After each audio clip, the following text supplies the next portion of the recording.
exigence de la commission de sécurité en termes de sécurité incendie et qui nous a opportunément rappelé il y a déjà 2 ans de cela, donc vous n'y étiez pas,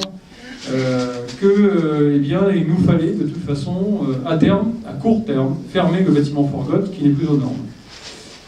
Bien plus que cela, et de façon plus ambitieuse, ce projet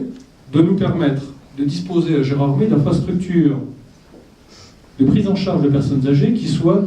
dignes de ce nom, c'était d'ailleurs l'expression que j'avais employée l'année dernière, si vous vous en souvenez,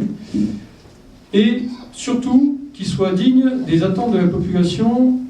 actuelle, mais aussi à venir, car les personnes âgées d'aujourd'hui, évidemment, ont des attentes. Les personnes âgées qui seront dans nos structures dans 20 ans ou 30 ans auront des attentes différentes et très vraisemblablement ne se satisferont plus des conditions d'accueil que, hélas, nous proposons aujourd'hui. Et quand je dis hélas, évidemment, je suis le premier à le déplorer.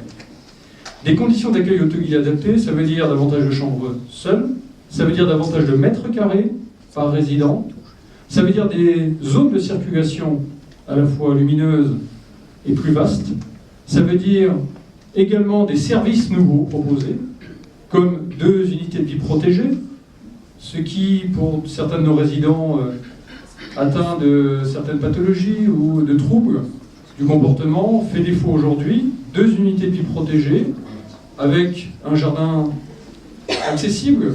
une zone de déambulation à l'extérieur, mais également à l'intérieur, avec un pôle d'activité de soins adaptés, un PASA. Vous savez que dans le domaine de la santé, nous adorons les sigles. Des services qu'on appellera nouveaux chez nous, mais qui existent déjà par ailleurs dans d'autres structures et que nous serons, au terme de ce projet, en mesure de proposer.